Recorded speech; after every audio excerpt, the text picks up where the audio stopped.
Eternal people, welcome to United View. Welcome to your latest transfer news as well. We've got to get straight into it, man. Road trip extra. And Alistair Gold is reporting from London Football, or should I say Football London, that Spurs are interested in Jesse. Spurs are interested in Jesse, but in the summer. My initial thing to that is, firstly, I haven't really thought about Lingard to Spurs. It hasn't really been a thing. Everything's been about him going to West Ham, which is understandable given obviously his track record there when he went there last year on loan.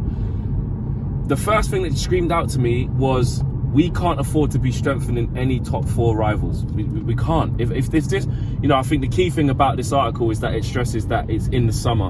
And if it's in the summer, listen, Jesse, fair play. You know, whether it's West Ham, we all wanted to see him at West Ham, get his move. And that was at the beginning of the season. After seeing him do well, we were like, look, just let him go. Even in this window, we were like, just let him get his move. I can't believe he's staying. But actually, even the more I thought about it, it's like, we can laugh at West Ham all we want and say they're going to fall off, but they're still up there fighting for top four, or making it difficult for us to get past them because they're not falling off, bro. So what do? Give them a Jesse Lingard now because we're like, oh, I'll let him get his move just to get some money for him, and they end up getting top four. Like, we're in a position where we can't strengthen our top four rivals. Yes, we're Man United, and you know, a lot of us want to say we're big Man United, we've got the players to win it, we should be getting top four. We should be, but the reality of where we are right now is even if we gave Jesse Lingard to West Ham right now, that makes them a stronger West Ham, which is an issue for us. And definitely, it would make Spurs a stronger Spurs in January. So I think the key is that they're looking for it in summer. As a Spurs fan, I would be thinking, ironic, because some people say, Flex, you're a Spurs fan. I was on clip that. If I was a Spurs fan, but as a Spurs fan, you'd be thinking, hold on a minute, why are we not trying to get Jesse Lingard now? And I think the reason why is because Man United should be saying no. They probably think they can't get him now. It's not going to happen. So for me, in the summer, look, Jesse deserves to make his moves of what he's going to do. He'll be a free agent. He can go and do what he wants. We can't even stop him doing that in the summer. It's not even about what we think. If he wants to go Tottenham, we go Tottenham. If he wants to go West Ham, we go West Ham. But it makes sense. If you're thinking about they're going to get rid of the likes of Dele Alli, Bergwijn, not doing it, and Ndombele not doing it, Lingard with a fire in Kane and Son and Moura, that could probably fit. If he could do it at West Ham, why could he not do it at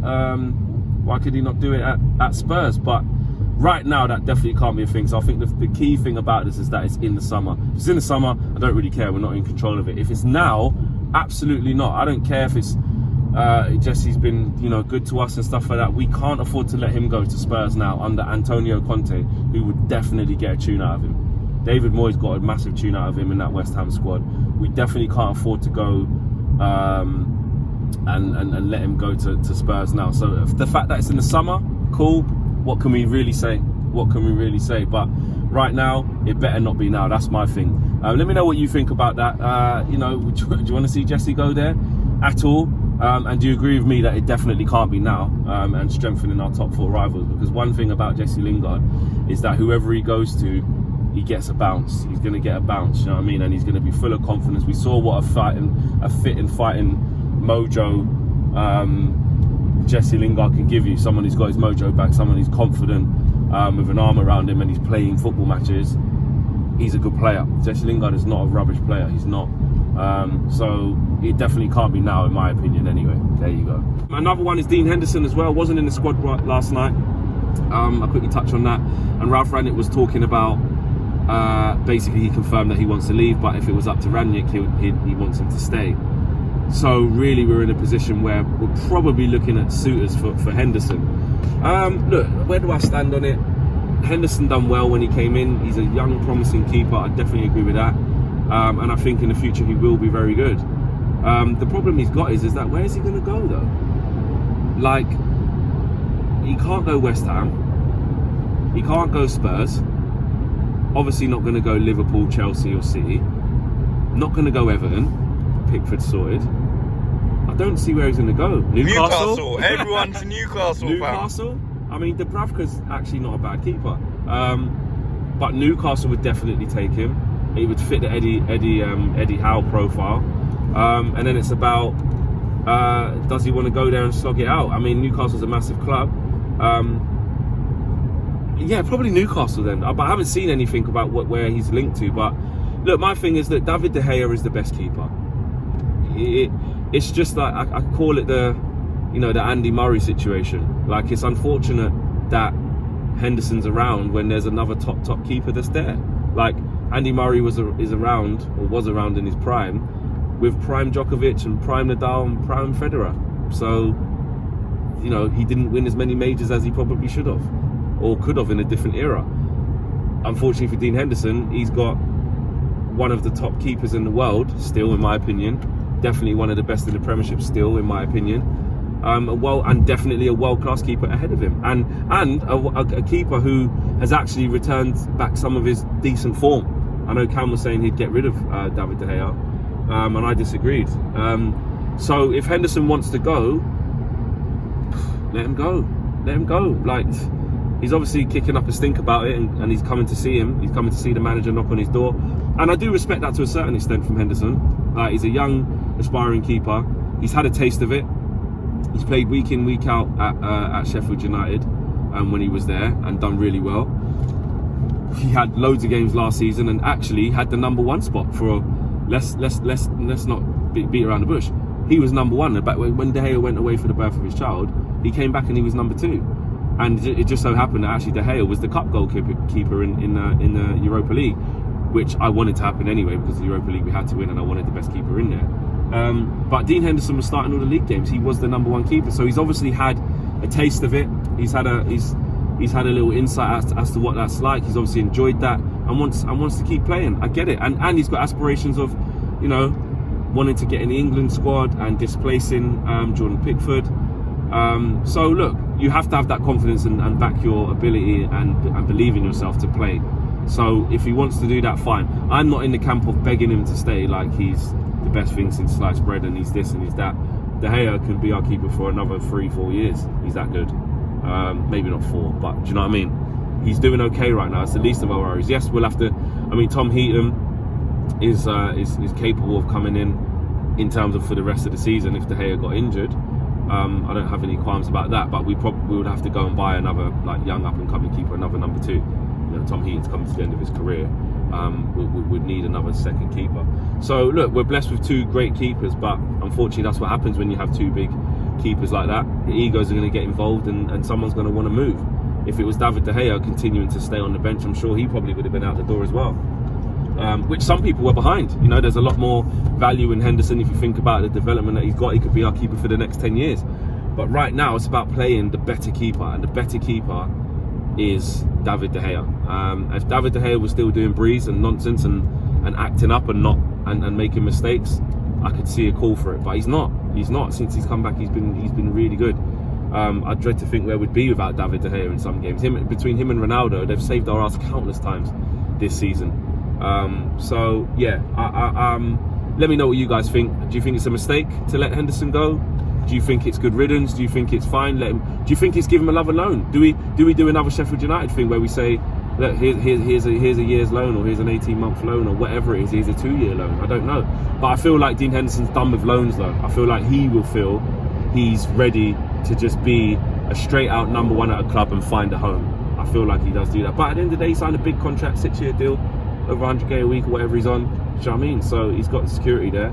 He doesn't have to rush, so a loan could be all right. He's on a big contract, so we'll watch this space. And just in the back end of last night's game, I saw a lot of people on social media talking about Rashi, and some people were saying it's deeper than bad form. Like there's clearly something up, because there's bad and then there's this. Other people saying no, had enough of it. He's not good enough. He just isn't good enough for United, and I don't know, man. I wouldn't say he's not good enough for United. I think he's proved in patches he can play for the club. There's been times when we've had to lean on Rashford a lot, and he's come up with the goods. But what I will say is he shouldn't be playing right now. If something is up on a personal level, I don't know. But all we can go off the performances, and he's spoken about being his biggest critic, and he spoke about wanting to get back to his best. So I'm sure if it was a personal issue, maybe we might have heard about it by now. But you never know what's going on behind closed doors. He's definitely going for a rough spell. But you can't just put it this way. This is how I thought about it. Yeah, if this wasn't Marcus Rashford and this was another player in the squad, let's say this let's say this was Martial playing as badly as this. Martial's been through times playing as badly as actually, and he's taken absolute pelters. And he's achieved similar things to what Marcus Rashford's achieved at the club. You know, apart from that, he's not homegrown, and we spent big money on him. He's done about the same as Rashford, probably a little bit more. He was getting absolute pelters. If this was Bruno going through this, what would it be like? If this was, I mean, Fred and McTominay kind of always have these little bits of form. You know, if this was Lindelof, if this was Varane, or if this was, I don't know, if this was just another player, would they get the same leeway in terms of, but something just must be wrong? And, you know, no one's feeling sorry for Harry Maguire when he's playing shit week in, week out. He costs £80 million. Like, I'm not in the camp of just easing off the gas of the criticism just because it's Rashi. I think we just got to be fair and consistent. And being fair and consistent is saying that Rashford is absolutely dreadful right now. Shocking. So bad. These aren't things that he won't be aware of, but he's that bad at the moment. It looks like he actually can't play for us right now. Like he just shouldn't be in the team. Some people saying stick by him, it will come. You know, and I know there is an alternative view to that. He is trying when he's got the ball. He's just making bad decisions. He's just making really bad decisions. And then it turns into frustration and hung dog expression, and then he stops trying.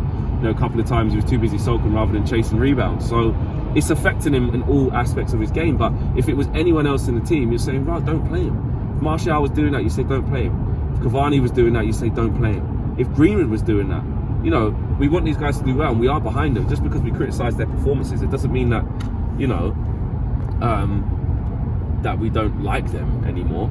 You know, I think as long as it doesn't get personal, like really going in on a player on a personal level, I don't see any issue in talking about his level of performance and why it hasn't been good enough for Man United in a red shirt, because it hasn't. Because if you say anything other than that, you're lying, innit? If you're like, no, I don't see what the big problem is Rashford, man. He's just not playing that great right now. No, it's bigger than that. He's absolutely awful right now. And if you say, you're just lying to yourself. So I don't see a problem with being honest. It just obviously shouldn't get personal. It shouldn't be insults and just cussing him out and just calling him names and whatever. It has to be constructive criticism. And I think that's what, by and large, most people have done. I haven't really seen people going in on him on a different level to that, other than he's being poor. And if it's someone's opinion that they think this team would be better off without Rashford, or cash in on Rashford, some people have spoke about that. If that's someone's opinion, that's their opinion. That's you know, they're entitled to think that. If someone thinks we can get 80 million for Rashford, I'll take that 80 million and I'll go and buy X, or I'll go and buy Y, and I think they'll be better than him. It's football, mate. Like, I see people on social media saying, it's bang out of order what's going on to Rashford, and I'm like, what's bang out of order? People are just calling a spade and keeping consistent. Apart from if people are going overboard, which I don't like. So, listen, another week's training, another few days training, should I say, before Saturday 5:30 under the lights at Villa Park. You know, Gerrard will definitely get these boys up for that, because if we play like that at Villa Park, we won't win. I don't know how many times I've had to say that after different performances. I'm like, if we play how we played against Wolves, we won't win. If we play how we play against Newcastle, we won't win. If we play how we play against whoever, we won't win. I keep saying it all the time, because we're just not playing well. We're interested to see who comes back from injury. And there we go. Smash a like on the video, guys. Subscribe if you're new. Let me know about the topics and what you think about the Rashford criticism. Let me know what you think about Dean Henderson, and let me know what you think about Jesse Lingard. See you all again soon. Peace.